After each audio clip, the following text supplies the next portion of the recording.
पिछले वीडियो में हमने कोप्लानर फोर्स से रिलेटेड एग्जांपल पढ़े थे, उसी का कंटिन्यूएशन है। ये जो फिगर है इसमें जो रॉड है हैंग कर रहा है एक कार्ड से, उसका वेट जो है वो 200 न्यूटन दिया हुआ है। अब हमें फाइंड आउट करना है वैल्यू ऑफ W1। यह जो वेट है वो कितना है, इसकी वैल्यू फाइंड आउट करनी है। और रॉड का जो लेंथ है 200 न्यूटन है, वो उसके सेंटर पे हैंग कर रहा होगा, और जो एक्सटर्नल वेट है वो 500 न्यूटन का है जो 0.7 L पे हैंग कर रहा है। तो हमें वेट की वैल्यू फाइंड आउट करनी है। हमने पिछले वीडियो में कोप्लानर फोर्स के लिए दो कंडीशन पढ़ी थी, एक पढ़ी थी फोर्स कंडीशन और एक टार्क कंडीशन। फोर्स कंडीशन हमें बताता है कि जो टोटल सम है फोर्स का वो 0 होना चाहिए अलॉन्ग एक्स एक्सिस या फिर अलॉन्ग वाई एक्सिस। अगर हम इस पॉइंट के लिए लगाएं तो इस पॉइंट पे ये जो कार्ड है उसमें टेंशन अगर T मान ले तो इसका फ्री बॉडी डायग्राम इस तरह से होगा। ये हमारा हो जाएगा T, ये 40 डिग्री है, ये हमारा नीचे की साइड वेट हो जाएगा W1 जो कि हमें पता करना है। और यहाँ पे इस डायरेक्शन में जो टेंशन है वो T2 हो जाएगा।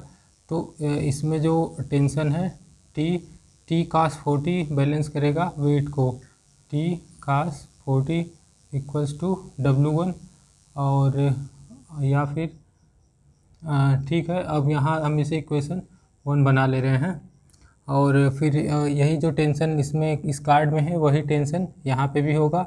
अब हम इसमें टार्क कंडीशन लगा करके पहले टेंशन निकाल लेते हैं, फिर वही टेंशन यहाँ पे रख करके वेट का मान वैल्यू जो है वो निकाल लेंगे। ये टेंशन निकालने के लिए हम टार्क कंडीशन लगा देंगे। टार्क कंडीशन हमने पढ़ी थी, जो एंटी क्लॉकवाइज टार्क है, एंटी क्लॉकवाइज टार्क वो पॉजिटिव होगा, और जो टोटल समेशन होगा टार्क का वो 0 होता है। एंटी क्लॉकवाइज को पॉजिटिव लेना है और क्लॉकवाइज नेगेटिव हो जाएगा। टोटल जो समेशन है टार्क का वो 0 होना चाहिए। तो इस रॉड के लिए इसका फ्री बॉडी डायग्राम अगर हम बनाएं रॉड का, तो ये हमारा रॉड हो गया। इस रॉड पे जो फोर्स लग रहा है वो है 500 न्यूटन का, जो कि 0.7 L की डिस्टेंस पे काम कर रहा है। यहाँ से यहाँ तक की जो डिस्टेंस है वो 0.7 L है। रॉड का जो वेट है वो 200 न्यूटन है, वो भी नीचे की तरफ हैंग करेगा 200 न्यूटन। और ये कितने डिस्टेंस पे काम करेगा, 0.5 L पे, क्योंकि ये सेंटर से हैंग करेगा। और जो टेंशन है वो इस डायरेक्शन में है।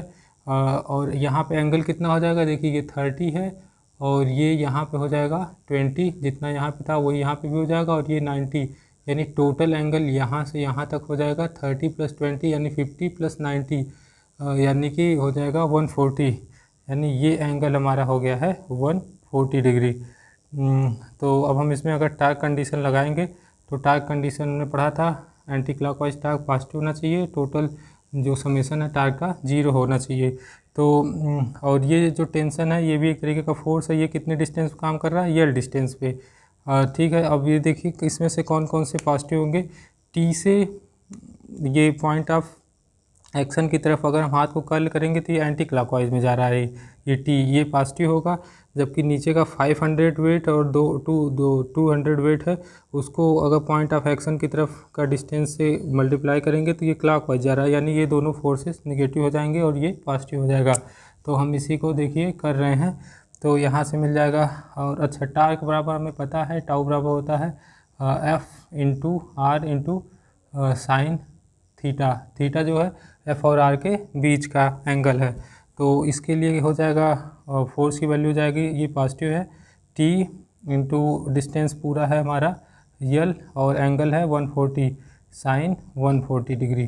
500 के लिए अगर देखेंगे तो अभी हमने बताया कि ये क्लॉकवाइज में है, इसलिए ये निगेटिव हो जाएगा। निगेटिव में 500 डिस्टेंस है हमारा 0.7 L, एंगल है हमारा, देखिए एंगल ये 20 है और ये 90 डिग्री है यहाँ पे। तो ये 20 है, अगर ये ट्रायंगल कंप्लीट करें, ये 20 ये 90, तो ये हमारा हो जाएगा 70 डिग्री, ये 70, यानी ये भी 70 पे है और ये भी 70 पे है, तो साइन 70 डिग्री, साइन 70। इसी तरह से 200 के लिए भी देखेंगे तो 200 डिस्टेंस हो जाएगा 0.5 L × साइन 70 इक्वल्स टू 0। अब हम इसे सॉल्व कर लेते हैं। तो ये मिल जाएगा, देखिए टी को यहीं रोक लेते हैं और यल देखिए सारी जगह है, ये कैंसिल हो जाएगा। सिर्फ टी इक्वल्स टू हमारा हो जाएगा, इस साइड हमें मिल जाएगा, ये निगेटिव है उधर जाके पॉजिटिव, ये भी उधर जाके पॉजिटिव हो जाएगा। 500 into 0.7 into sine 70 minus 200 into 0.5 into sine 70 और डिवाइडेड बाई साइन 140 साइन 140। अब हम वैल्यू रख लेते हैं। वैल्यू निकालने के लिए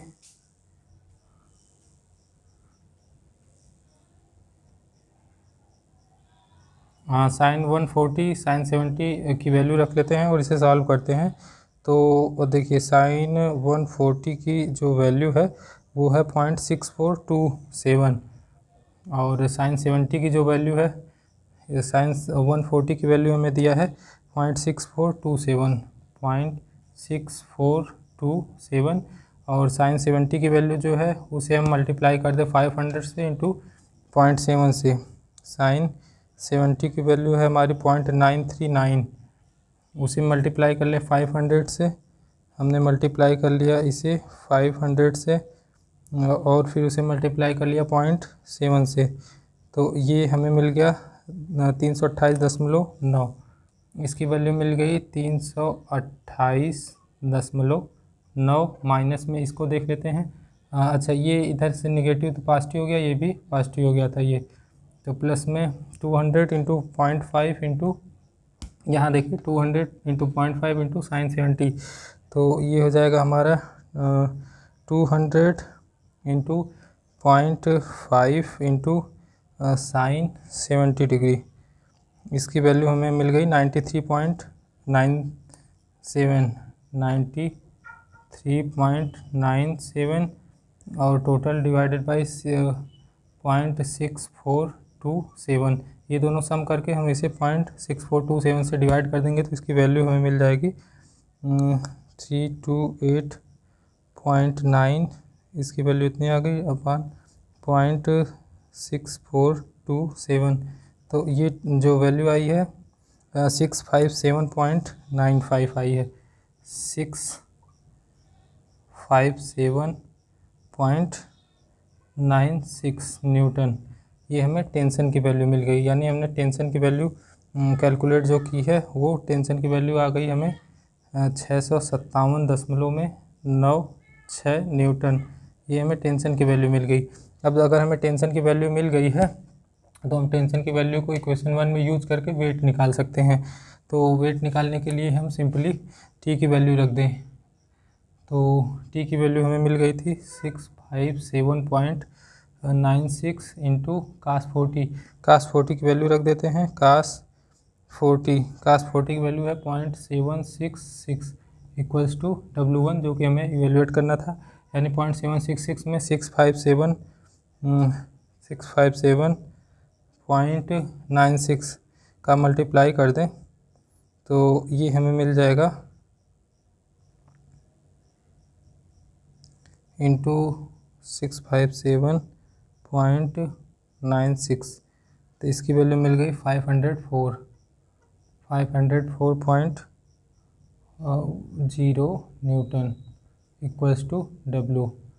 तो इस तरह से हमने देखिए टार्क कंडीशन और फोर्स कंडीशन का यूज करके इसमें अननोन क्वांटिटी जो वेट W था उसे इवेल्युएट कर लिया है। रॉड का वेट जो है हमें 200 न्यूटन दिया हुआ था और हमें W1 की वैल्यू निकालनी थी। ये को प्लानर फोर्स कंडीशन जो हमने दो शर्तें पड़ी थी, टार्क कंडीशन और फोर्स कंडीशन, उसी का यूज करके यह इवेल्युएट किया गया है।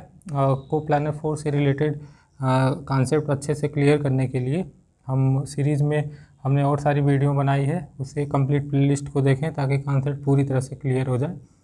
और कुछ अनक्लियर हो तो कमेंट बॉक्स में मेंशन करें। Okay, thank you.